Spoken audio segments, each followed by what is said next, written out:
Welcome to another episode of Scholars by the Sea, a podcast dedicated to exploring some of the most interesting scholarship in the discipline of history. Our aim is to illuminate some of the great work being done by historians of the United States Naval Academy and beyond, and to share with our listeners ideas that are driving new interpretations of the past. For today's episode, we have with us in the studio Associate Professor Marcus Jones, who will be interviewing Commander Stan Fisher about his 2023 book, Sustaining the Carrier War, the Deployment of U.S. Naval Air Power to the Pacific.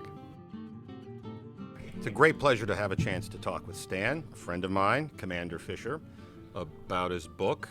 The listeners can't see it, but he's sitting here in his aviator's overalls, or flight suit. I guess the more proper term is flight suit. It is, yes. Which is an entirely appropriate attire for our conversation today. I think that the book was introduced by title, was it not? Sustaining the Pacific Carrier Air War, the Development of U.S. Naval Aviation Maintenance, and the Enlisted Aircraft Technician in World War II.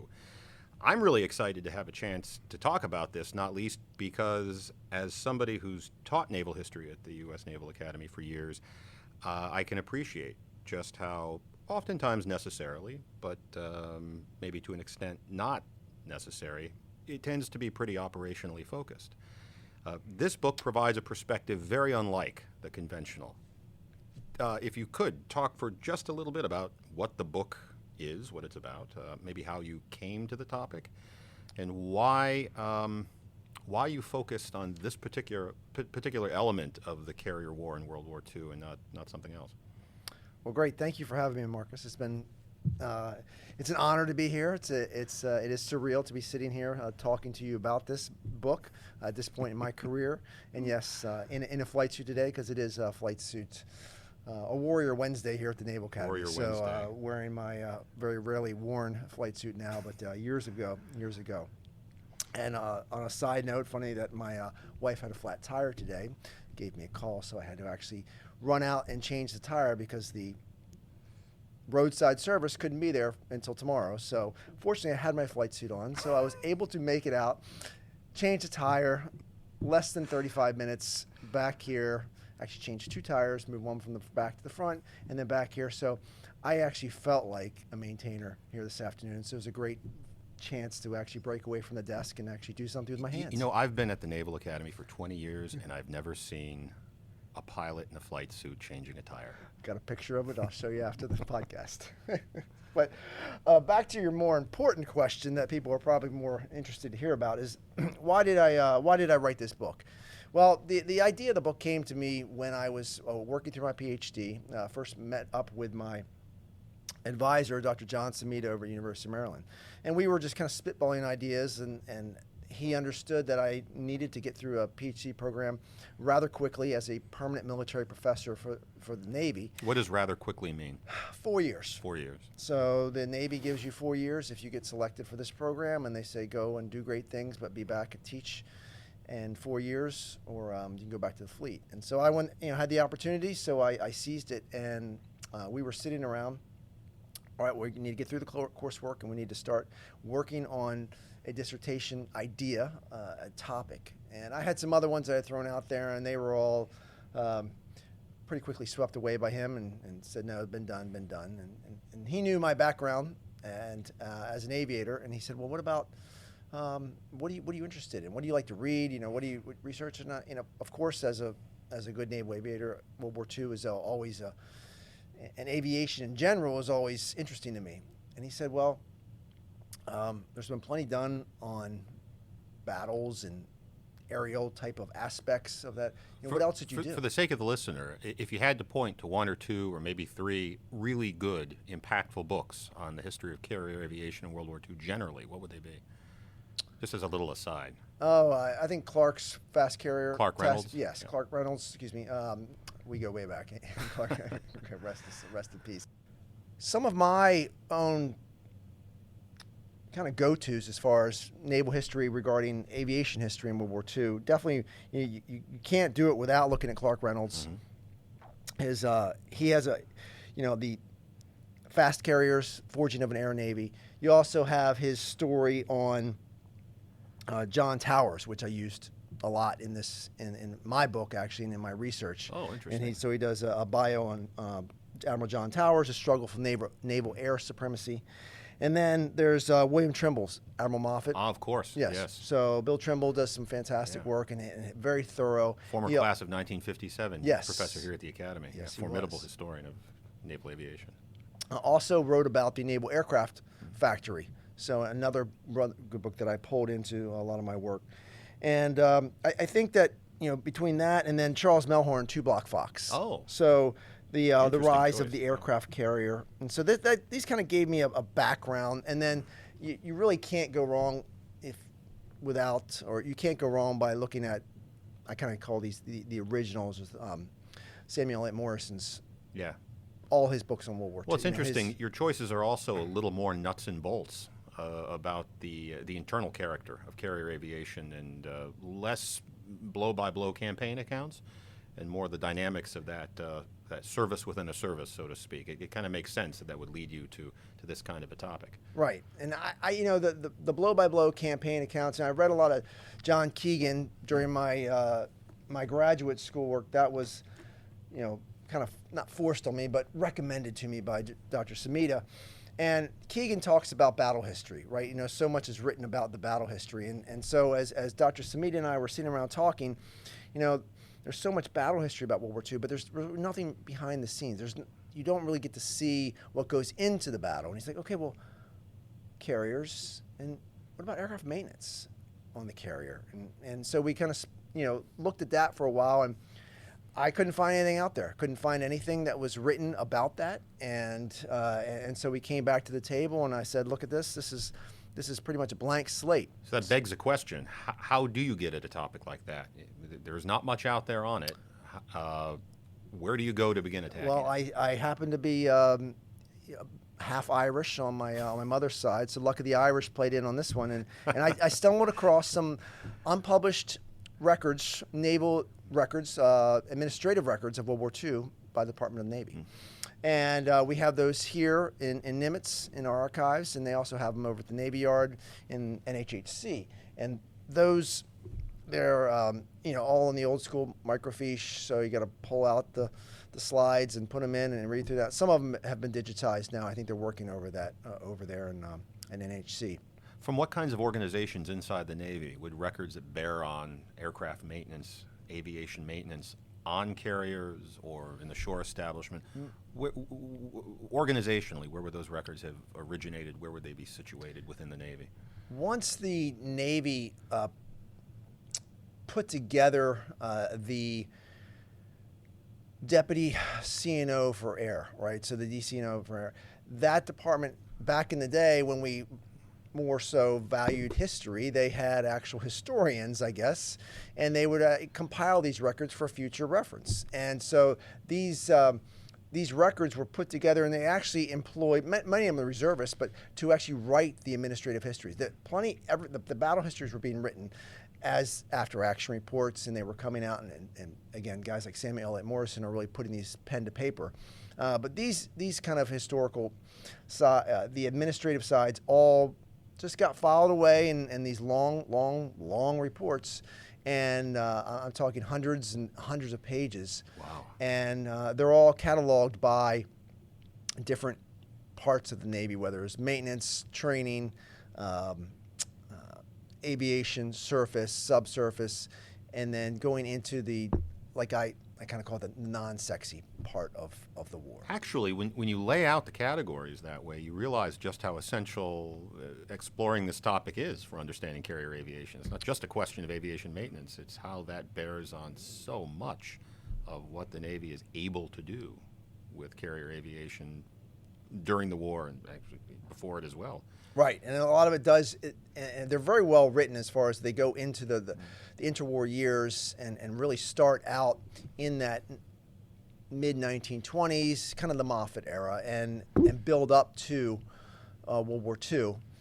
And it is a pretty good, really interesting history on the bureaucracy and how the behemoth of what the Navy bureaucracy became, particularly in terms of aviation and maintenance and training, the education of that. And so that really takes up a lot of the book, is that development of there, because once things start happening on the carriers, there's not someone there with a pen and paper watching, writing down. You have a few reporters coming from actual outside journals and newspapers or magazines, periodicals, and they're taking some notes and writing articles here and there about that.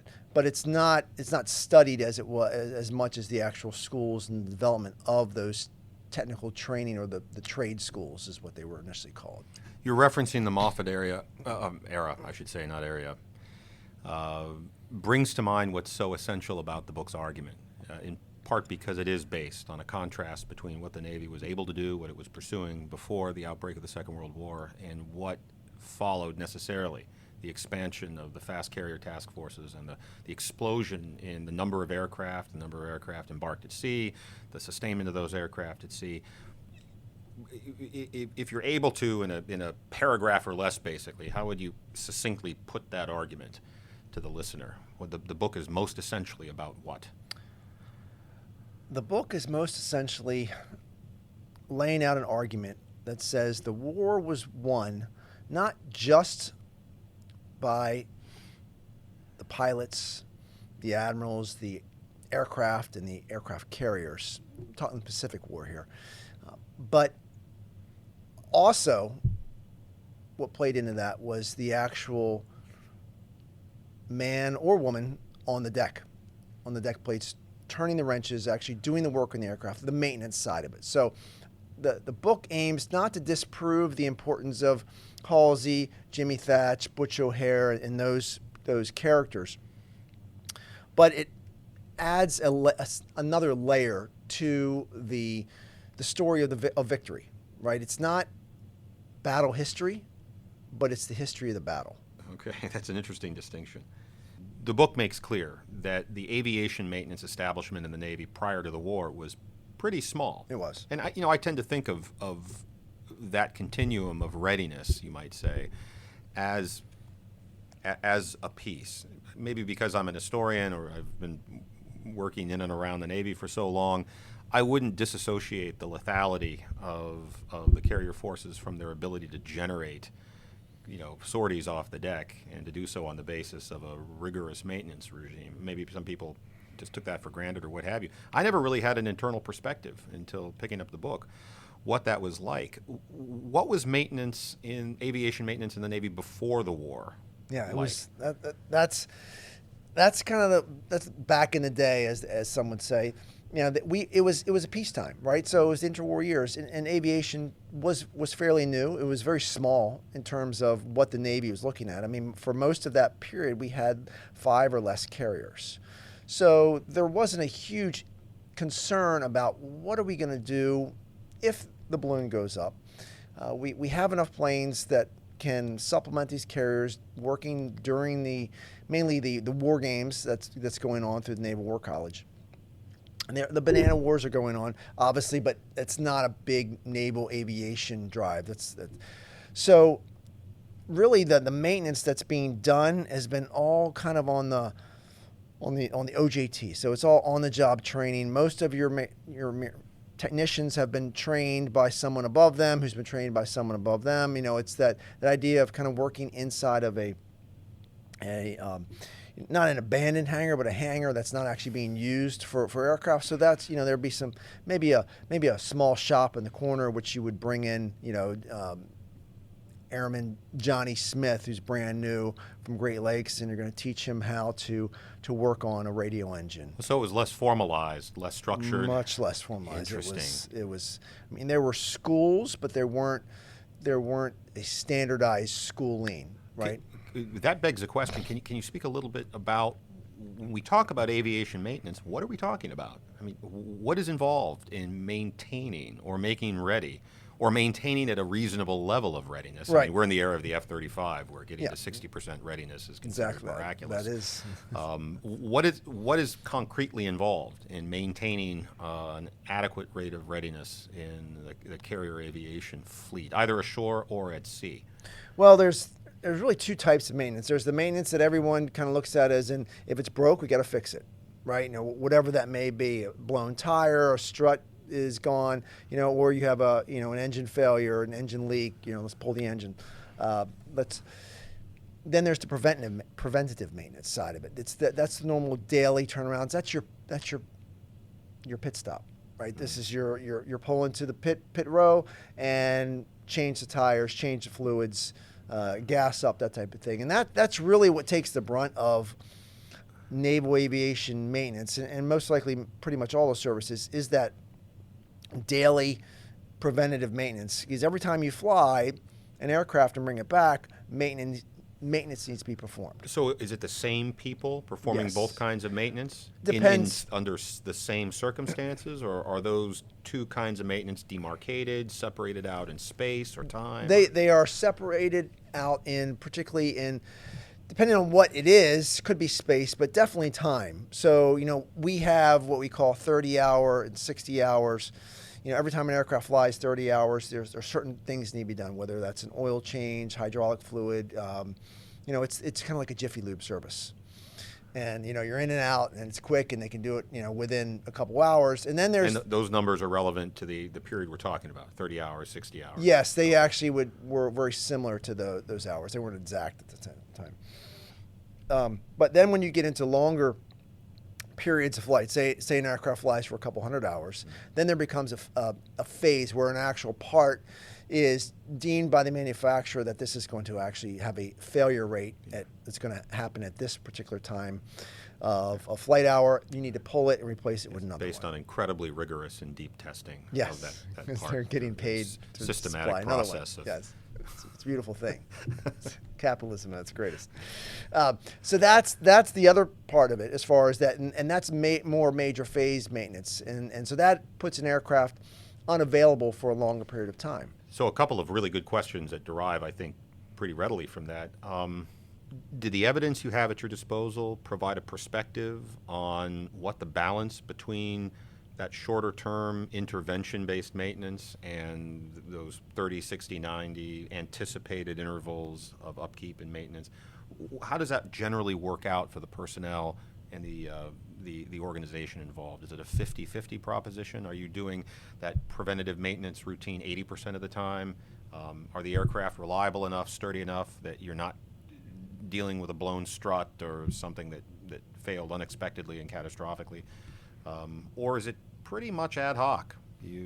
Different aircraft require different levels of preventative maintenance and so on and so forth. Because I assume in the Navy you have different types of aircraft at the time. By 1943, 44, you're flying Hellcats and Helldivers and Avengers. Right. It's the same crews maintaining all three, according to presumably somewhat different maintenance regimens. I mean, an Avenger's bigger, heavier aircraft than a Hellcat is a much more powerful output engine, and so on and so forth. Well, that to that specific point, actually, to kind of drill down into that, so let me jump into the war. So that the crews that are maintaining those aircraft, if you look at, say, an Essex-class carrier, right, with a large air group at the time.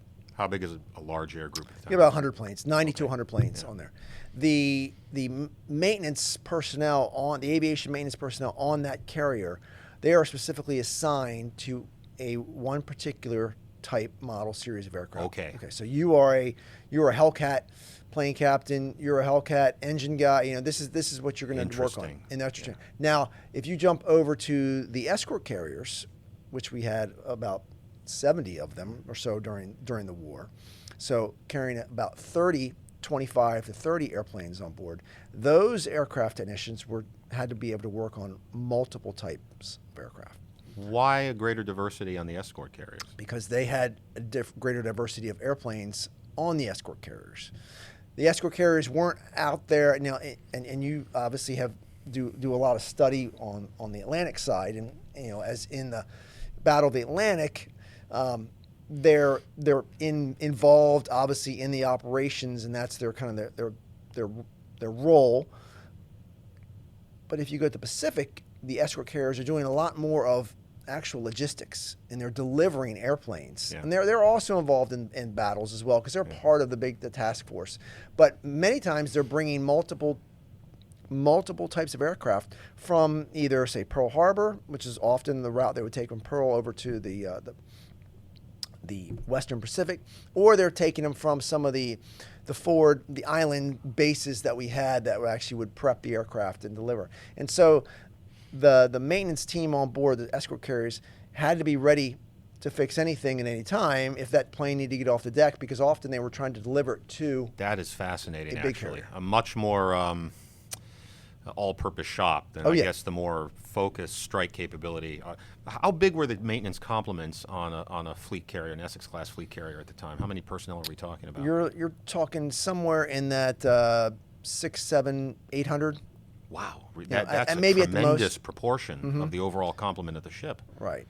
It varied, but typically, if you throw a dart, 600 to 700 is a pretty good number. What does the structure of that complement look like? I mean, what kinds of how many officers would they have had, and what kinds of roles? What is the competency of an officer supervising that kind of enlisted process look like differently than what would have been the case for a pilot? Well, obviously, a pilot's going to be a totally different. Right. But for a call it a surface line officer who's managing so the engineering plant or something like that. It's your maintenance officers, right? So all the officers that would supervise of those, and basically the air department on the ship was broken down into different departments based on nomenclature: V1, V2, V3, V4, and so they still have those numbers today, and they basically tell everybody where you work on the ship. What do those numbers mean? Flight deck.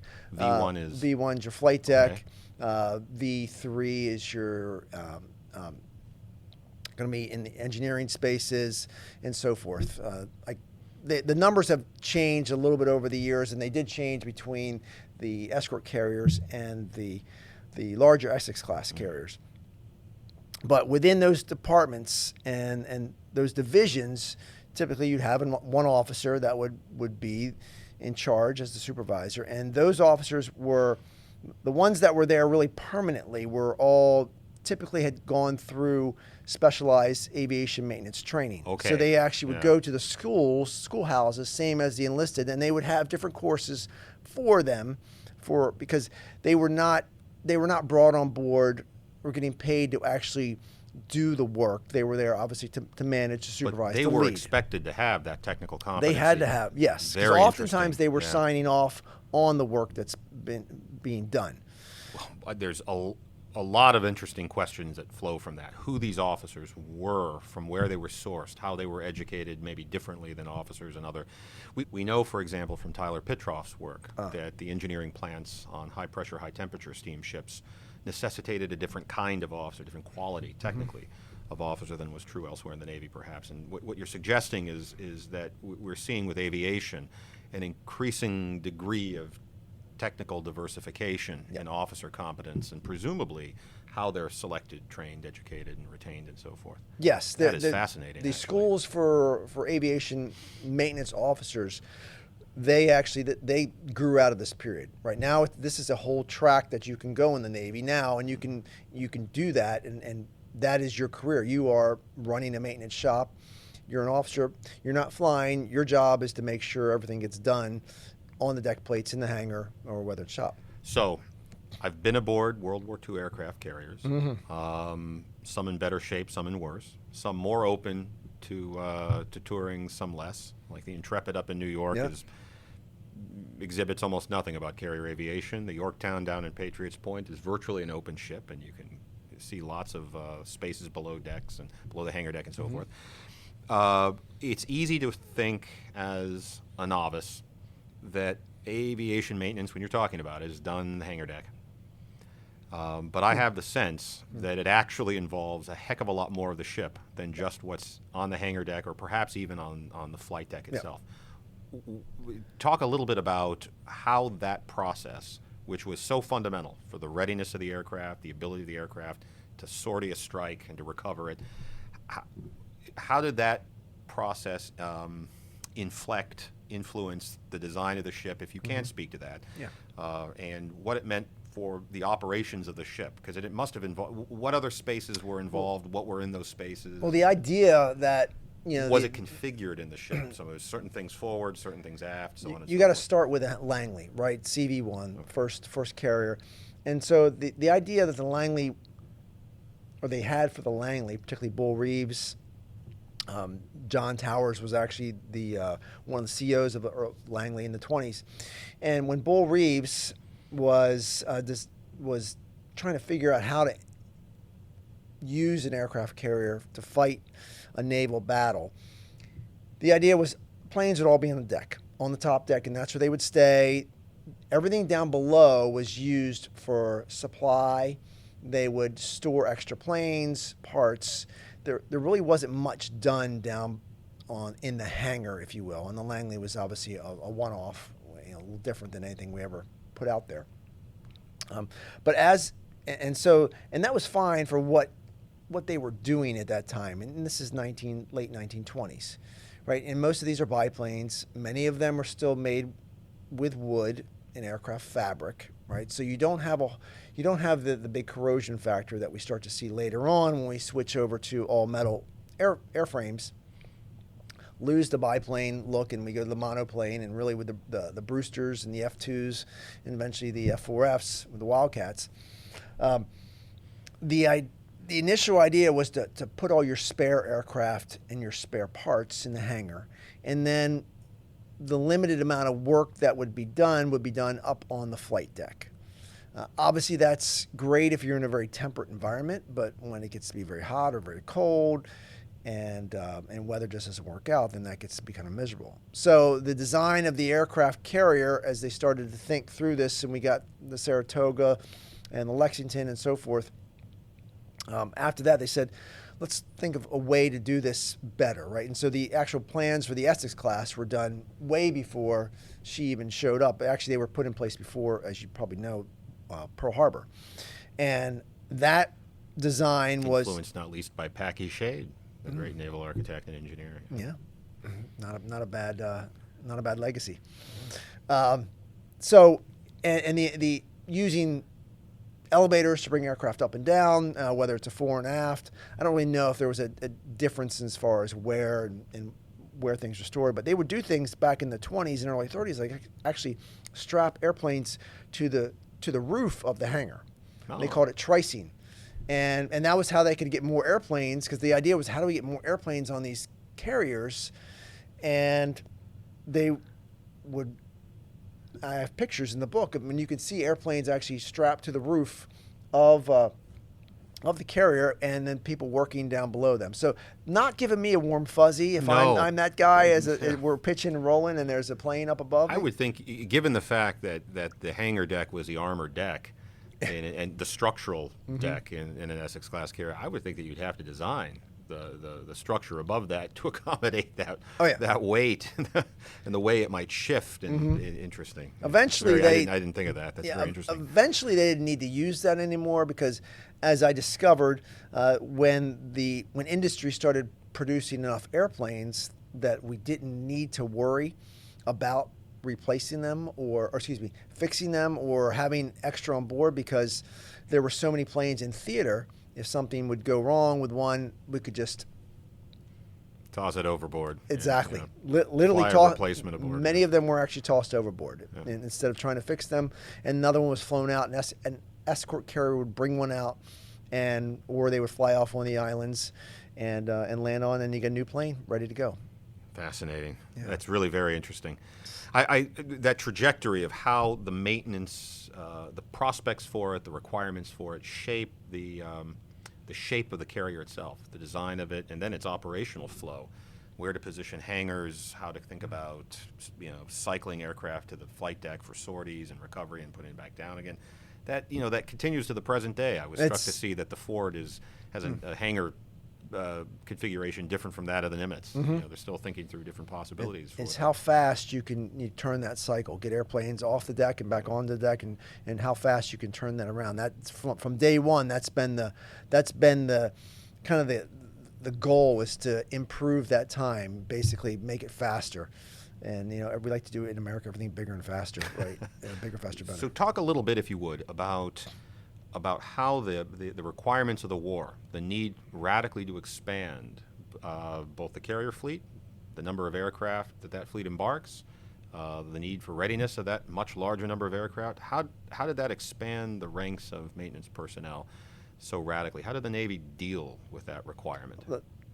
The first kind of indication that there was a bit of a problem with the number of personnel that we had, right? This came really in about 1938. As early as 38. 38. There was a captain at the time, George Murray, goes on to be an admiral during the war, command a carrier himself.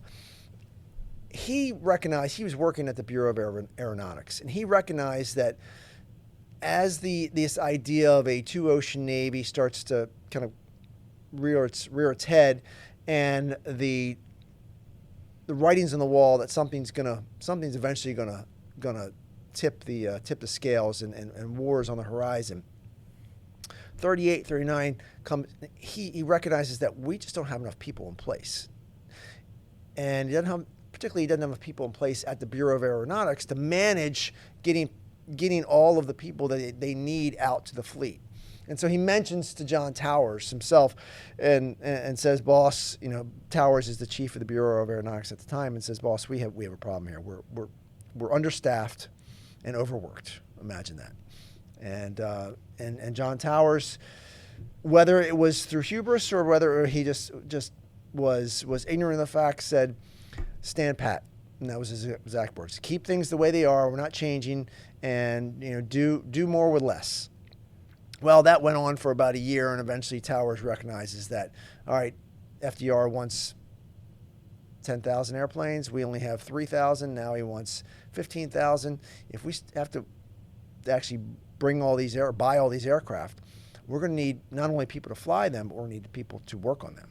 And so that's when the light bulb goes off and says, really 1940 says it's the oh no moment, and we need to change things. And so that's when Towers starts to bring in people, particularly through Arthur Radford at the time, captain, and he brings in a lieutenant commander as well, Austin Wheelock, to kind of manage the training, because the idea of let's put more sailors into the fleet, because they need them on the ships. They need them on these carriers that we know are coming. We don't have them yet, but they're coming. Yeah. And so all this kind of comes into about the same,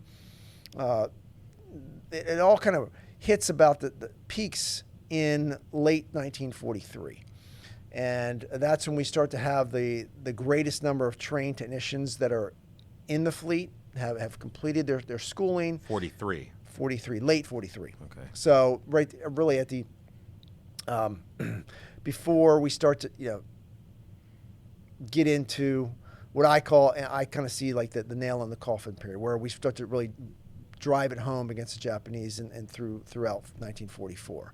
So, and that also coincides with the number of aircraft deliveries and aircraft carriers that are start to come off the assembly lines very, very quickly. Yeah.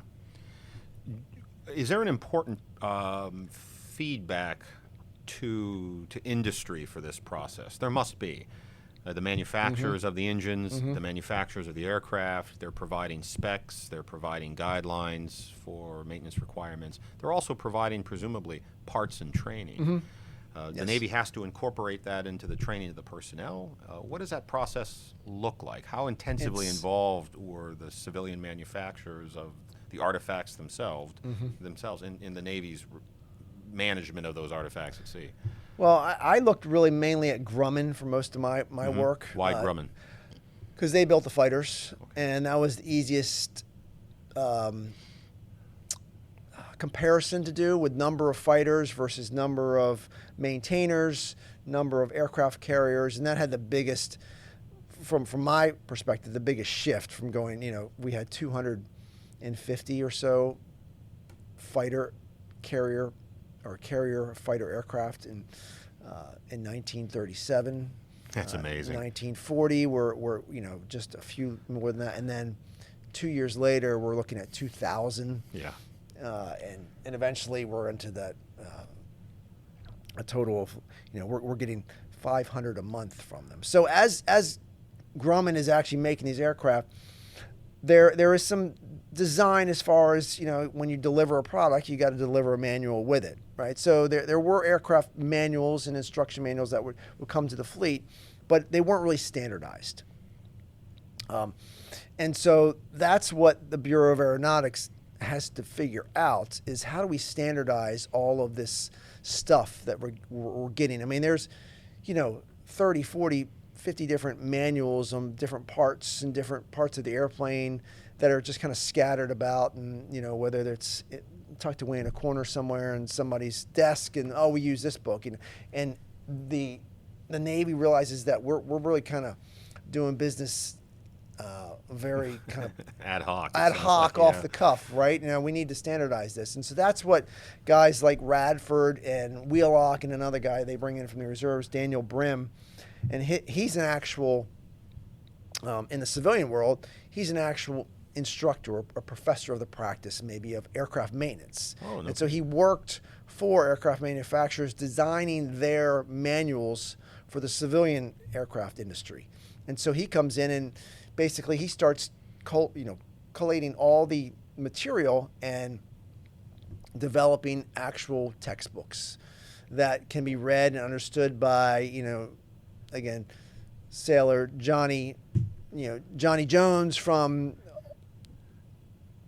Timbuktu, Kansas, as well as, sailor Steve Jobs, who's coming from, has the brain power, so he puts everything in a very understandable, readable material that sailors can look at and quickly learn and use as a quick reference. It's a really important issue. I mean, the Navy is radically expanding its ranks in a very short period of time. These requirements have skyrocketed, and it's not a question of being able to take 4 or 5 or 6 years to build up a good aviation mechanic on the job. You've got to make them ready for the business pretty quickly and put them at sea, right? They only got, the average, when the Navy finally figured out how to do this, and it really kicks into gear in 1941, where Wheelock really has established the trade schools and figured out how we're going to kind of begin the standardization process. It's an average of 6 months schooling for the sailors. So how good were they at it? To the extent that you were able to harvest data from the evidence you had, the documents you had, what did mechanical readiness and maintenance for the Navy look like in 1938, in 1941, in 1944? How did the war affect that? And by war, I mean the radical expansion of that organization and the skyrocketing requirements that attached to it. I have some hard numbers from the end of the war, when I think everything kind of comes to a head and actually is smoothed out and really operating like a well-oiled machine. But in the initial part of the war, and this is why I kind of think that my book challenges some of those other arguments, historical arguments, that say Midway was the turning point of the war, and but if you look at Midway, Coral Sea, and that period in 1942, things gotta get quiet. After that, we don't see a lot of action, and I think a lot of that has to do with really the readiness, the availability of aircraft. We didn't have that many; it just physically weren't there. We may have had well-trained mechanics, but we didn't have enough airplanes to keep a constant churn on the Japanese at that time. So, as the training starts to kick out more and more I can't say experience, but competent mechanics and technicians out to the fleet, that really shows up at the same time when industry is able to start delivering more and more aircraft. So those readiness rates, maybe they were in the 70s%. I'm kind of that's pretty good for like 1942 by any standard historically. 70% is quite good. But by 1944, particularly the end of 44, on some of the battle reports, I did pull some of those and looked at the after action. We're at 88 to 90% on a sustained basis. Wow. So you are having 9 out of 10 airplanes all full up, ready to go and ready to launch at any time. Now, part of that was because we had plenty of aircraft to replace the broken ones with, and the overhauls weren't being done on the ship, they were being done on shore. and we had the ability just to not, we could focus on flying and not on fixing anymore. But still, you had gained enough experience, and you had gone from 7,000 aircraft technicians to over 200,000 at that time. That's a lot of smart people out there, a lot of skilled labor. I have to ask, and I wouldn't expect you necessarily to have an answer to it, but two really obvious questions. Do you have any sense of how or how successfully the Japanese did this basic task? I mean, aircraft maintenance, what their readiness rates look like, what the organization to sustain this looked like. Did it resemble what you've described here at all? Obviously, it certainly wouldn't have involved nearly so impressive an expansion during the war, and you would have seen a steadily diminishing number of aircraft instead of a steadily increasing one. The second question is how this compares meaningfully on an organizational level to the things you must have seen in the Army Air Corps as well.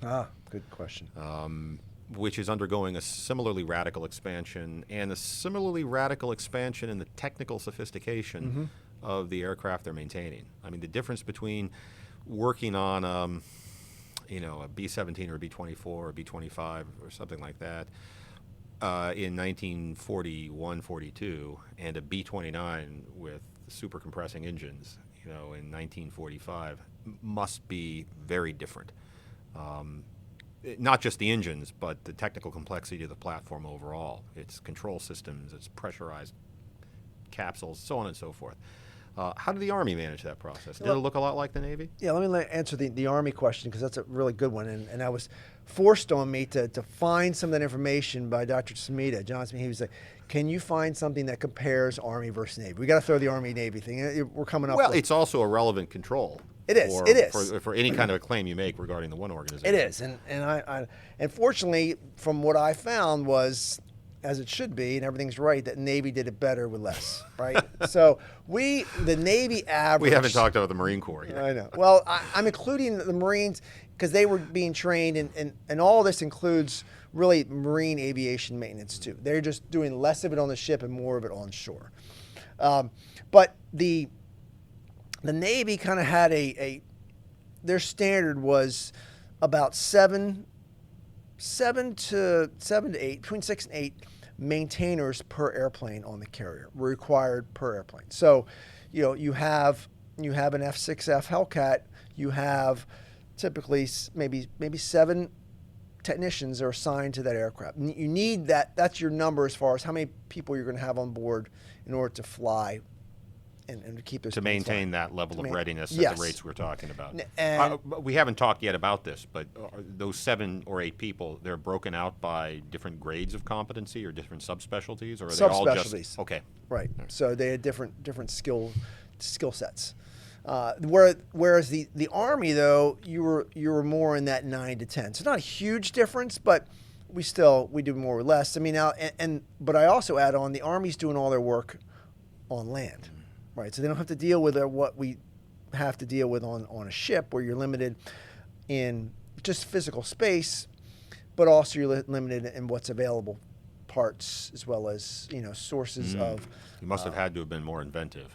Yes, and there was a lot of that, and so the Army, but I mean the Army started their training and their aviation maintenance stuff a little bit. They were ahead of us as far as their schools and how they were setting things up, because they had gotten basically a message to Garcia before the Navy and said, we're going Germany first and we're going to Europe. So the Army is building and buying more aircraft sooner than the Navy is. So they kind of get a leg up, and there is a joint Army-Navy board and a advisory board on how to do this. As far as how to train and how to set up these these trade schools. Yeah. So there is some, I guess, cross-pollination. Yes, it's not all Army Navy football. We're not going to talk to you. Right. There is, I wouldn't call it joint, but it's a definite. Well, it makes sense that there would be.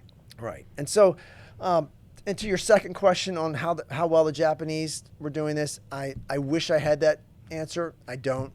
I think they did it fine in the beginning, but I think just like anything else, the numbers just dwindled and they didn't have the industrial complex that we had to support it. And I think eventually you run out of the ability to train people if your vocational trade schools and your bases and things are getting bombed, on a semi-regular basis, and you're eventually forcing people to do, to go and do things that they're really don't want to. You've mentioned Murray, you've mentioned Towers, you've mentioned Radford. Are there other meaningful personalities who moved the needle on this issue during the war? Maybe less before, but during the war in particular? A.C. Reed, Albert Cushing Reed. So he, call sign Putty. Call sign Putty. He, if you look at pictures of him, there's one in my book, never had any inflection in his face, so they just called him Putty. That's I'd love to do a whole separate podcast at some point on the culture of Navy call signs. When did that start? Why? Why has it persisted? Give us some examples of the most egregious among them. Yeah, that'd be good. That would be a fun one to do. Well, Reed was one of he came into the war as a pretty well-known quantity. If you remember, in 1919, he was part of the original detachment that Towers was in charge of to do a transatlantic flight. The Navy puts the NC aircraft. NC-4 was the designation of Reed's flight, and he's the actual one that makes it from the U.S. coast over, crosses the Atlantic, and makes it to the Azores, to Portugal, and then eventually into the European mainland. And so he's a big hero there. The other three planes don't make it. Towers' plane does not make it, but at this time they can all float because they're float planes, so it's not a catastrophic Class A mishap. But Reed and Towers go way back, and Reed gets pulled into this story in 1942 when the Bureau under Towers realizes that this idea and this behemoth of training technicians and managing and running the trade schools needs to kind of be on its own, in its own world, needs to have its own command. Because at this time, anywhere you had a school, it was run by whoever was the district commander. So if that school was in Norfolk, whoever was in charge of Norfolk area, that particular CO was in charge of that school. And so things were and they had other stuff to do. So the Navy establishes the Naval Aviation Technical Training Command, or NATTC.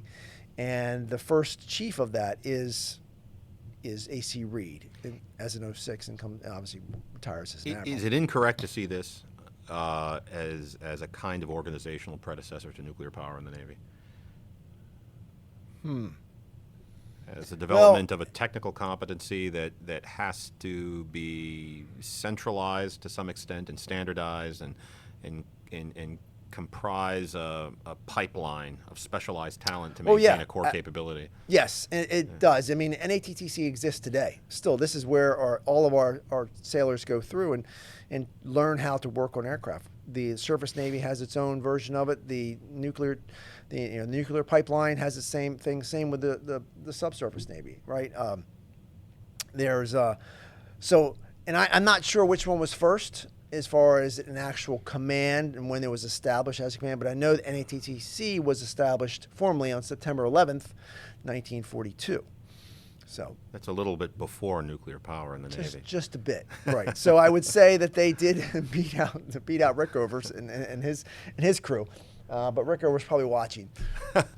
If you could spend a little bit of time talking about how you see the most important technologies relevant to aviation maintenance in World War II developing in the course of the conflict, along with the growth and expansion of the organization itself. It must have involved a pretty radical technological horizon of development as much as an organizational one. Well, if you look at a sailor who comes in say 1932, right? A few years before the war, he gets trained on aircraft maintenance, and he's working on an airplane that probably has a 400 horsepower engine, or maybe less than that, right?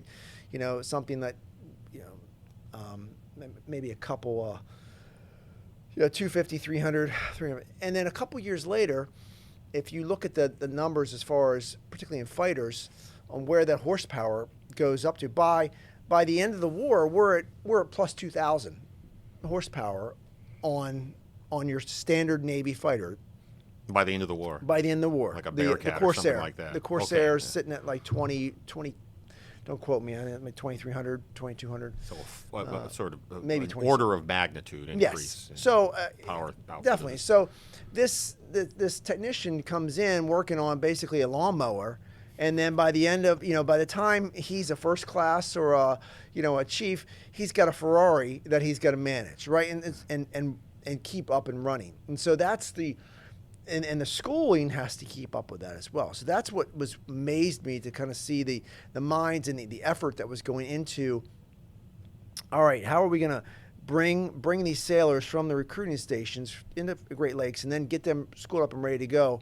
Now, once we hit the Hellcat period, things kind of stayed pretty much the same at the end. But that's the end of the war. But still, someone who enlists in 1941, right after Pearl Harbor, they may have shown up with a Brewster Buffalo as the main fighter on that aircraft carrier, and then they get the Wildcat, and then they get to the Hellcat, and then they get a Corsair, right? So they've got to learn all that. So the technology's there, not just on the engines, but also with the armament. And if you look at the Hellcat specifically, by the end of the war, the Hellcat is no longer just a single seat fighter, right? Now it's actually starting to move into a fighter attack role where they're changing the mounts and they're actually dropping ordnance from the wings rather than just your guns and your forward firing guns. And so the aviation ordnance men and all that have to change the way they're doing business, as well as the pilots and how they actually fight the airplane. Do other technologies indigenous to the aircraft itself change in the course of the war in ways that affect maintenance? I'm thinking electronics, electronics, and communications technology, electronics, things like communications. I mean, we start out the war. We don't even have an aviation radioman really when the war starts out. But by the end of the war, you have aviation radio technician, aviation radioman. You have all these new ratings. So the beginning of the war, you have about 5 ratings that you could be as an aviation enlisted sailor. Your aviation metalsmith, your aviation machinist mate, your aviation or your aerographer, which is your weather guesser, your photographer, or your aviation ordnanceman. Right, and those are the 5. Weather guesser. Yeah, they really are. I mean, right. And by the end of the war, the Secretary of Navy has approved, I'd say probably about 25 different ratings, maybe 30, over 30 ratings. And you're still an aviation machinist mate, but you are an aviation machinist mate with the designation of hydraulicman or propeller or engines. And so now you have a specialized designator, which is what we call NECs today, Naval Enlisted Classifications, that point out that, hey, this guy is an expert in hydraulics. So if something breaks, or carburetors, we need him or her, because we had women doing this back at Home Guard. No kidding. Yes. Can you talk a little bit about the gender diversification of aviation maintenance in the Navy in World War II? It's everyone should know about. I didn't necessarily see that issue coming, but now that you've touched on it, that's really the waves, interesting. right? Yeah. So the women who accepted for volunteer emergency service, they are in the Navy, and they're doing much more than just your yeoman, your clerical work, your administrative work. Most people think about World War II and they think about women as nurses or, again, behind a desk or whatever it may be. But no, there was actually about 70,000 of them that were back here at Home Guard that were working on airplanes or around airplanes, whether they were control tower operators, whether they were flight simulator instructors, aerial gunnery instructors.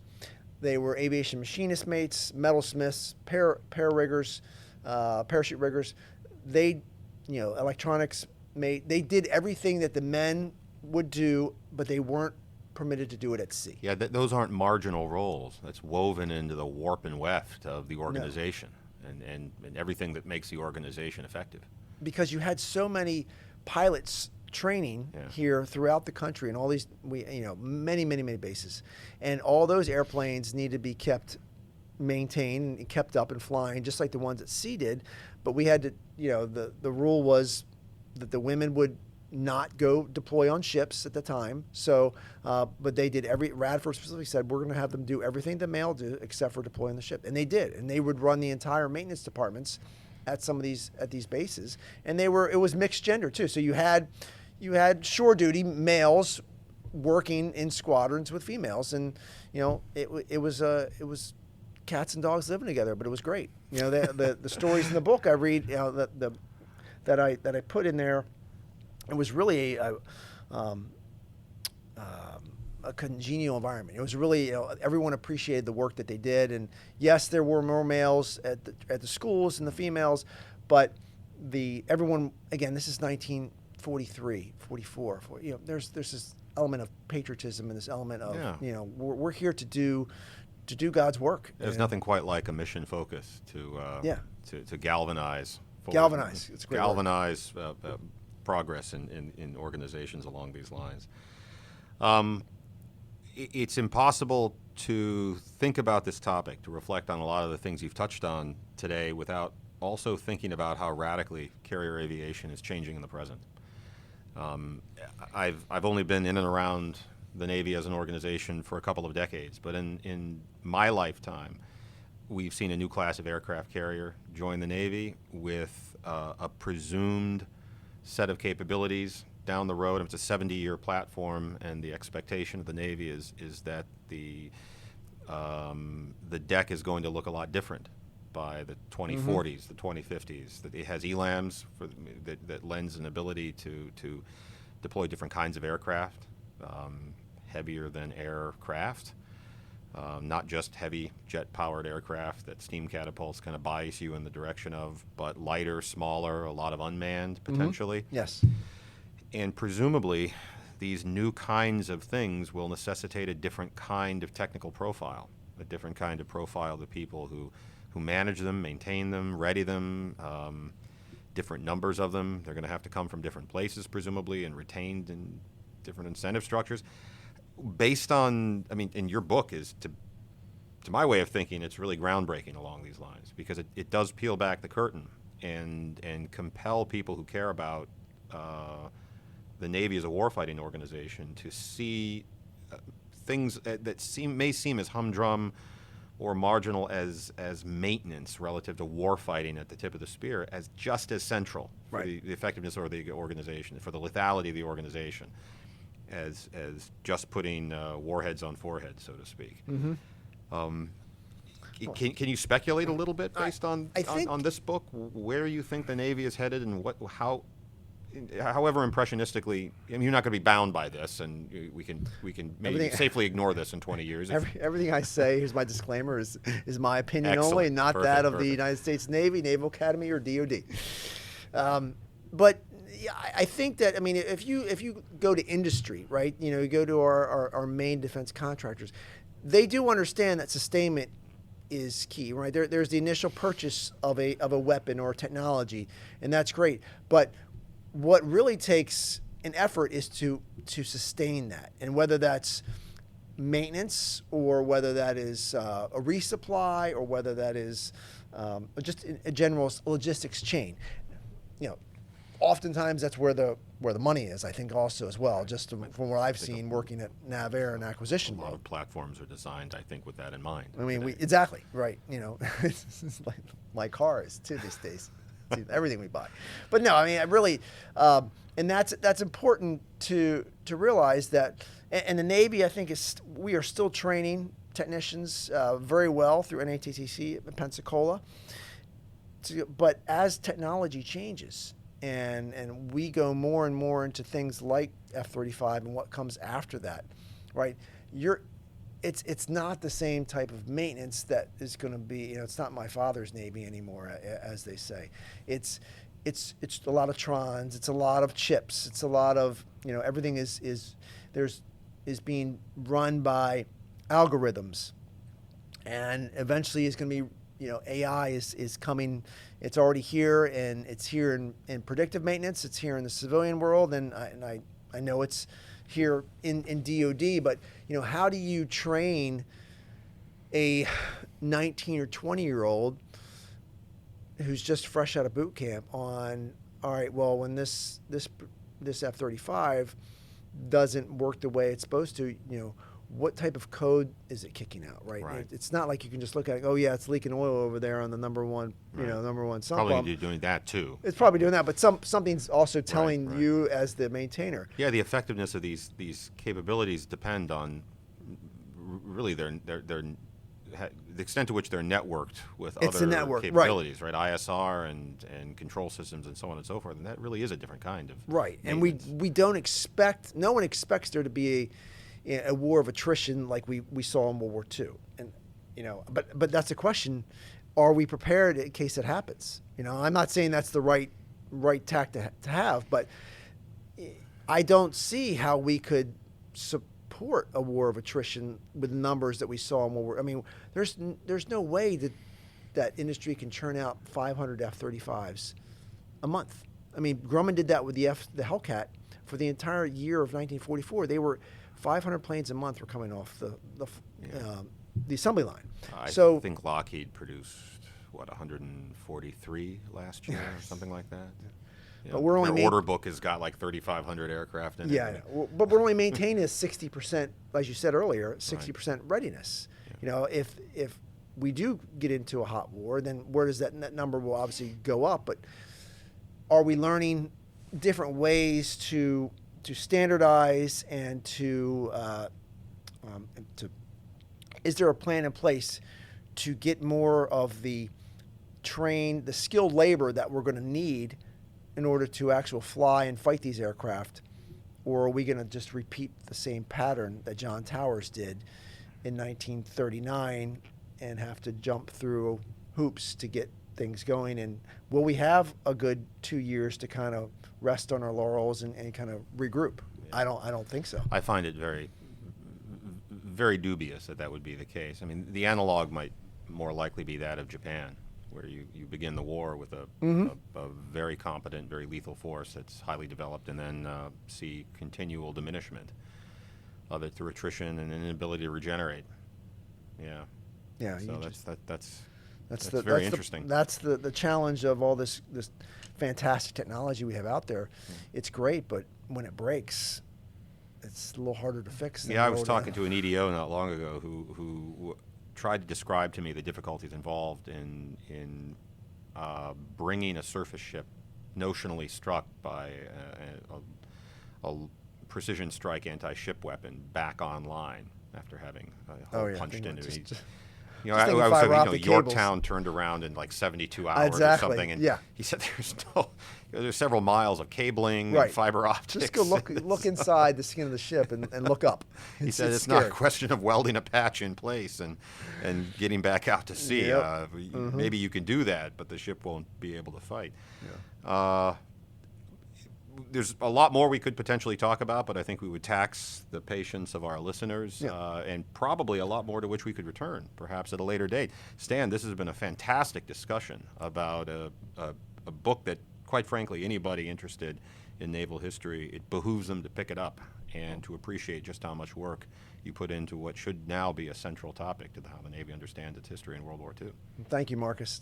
It's been fun, and I do hope that people pick this book up and read it and apply it, and those who are making those decisions can learn from history, because if we don't, as they always say, we're doomed to repeat it. So thanks for having me, and please pick up a copy of the book and leave a review wherever you want. Thanks, Stan.